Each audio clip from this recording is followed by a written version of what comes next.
this is now our homemade fries with mayonnaise and ketchup.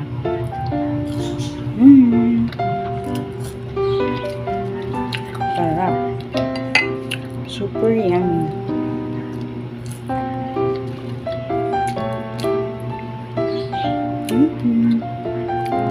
Hello mga pangga, for today's release, gawa tayo ng homemade fries. So, ito po yung patatas natin. I-pay lang natin to. Yan. Wala akong peeler kaya kutsilyo na lang.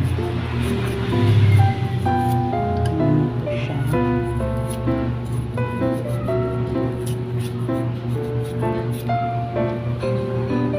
After mabalatan is let's slice natin to.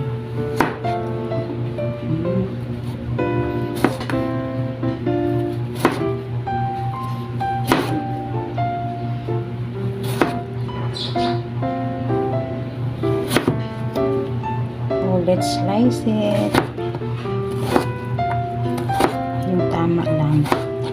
Yung laki. Ganyan. Ito po yung lahat na na-slice natin. After this one is banlawan natin para mawala yung mga starch niya. Yan. Ito na po lahat. So this is all our patatas. Banlawan natin to. Yan. Gasan natin siya. Then after is pakulo tayo ng water at parang i-half cook natin siya. Yan. So water para sa ating lagay tayong konting asin. Yan. Tapos add natin tong ating yan. Sandali lang po yan, ilang minutes lang para lang mag-ano yung ganyan. Then after that is pwede na natin i-drain yan. Yan. So ito yung fries, tapos na po natin napakuluan, and this one is cold water po ito. Dapat sa cold water nyo ilagay. Yan. Dapat ma-soak siya sa cold water.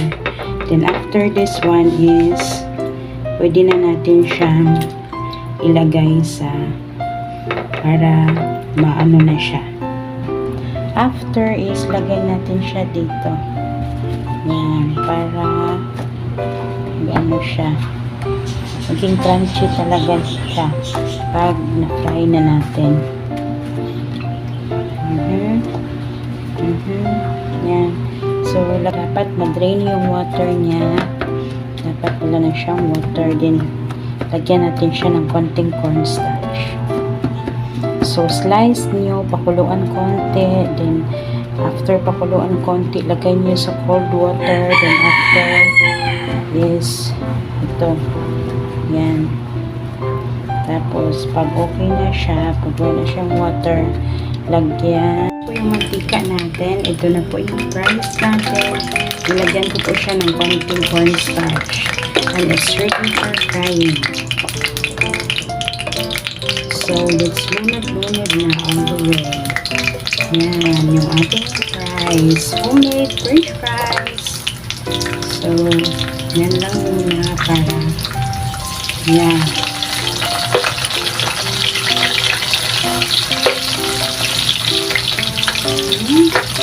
It's perfectly done.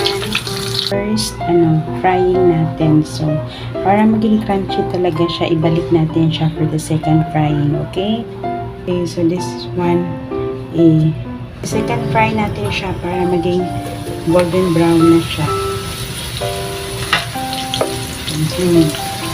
Yan na yung fries natin. Wow! So, wait na natin ito maging golden brown. Look at our fries. Very yummy. Napakaganda po niya. Diba? Nindot tayo. Ayan, medyo golden brown na siya. So, okay na ito.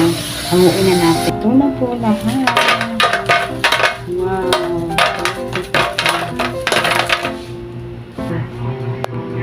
Ito na po yung homemade fries natin with ketchup and mayonnaise po na natin. Mix ko lang yung ketchup at mayonnaise. Mm-hmm.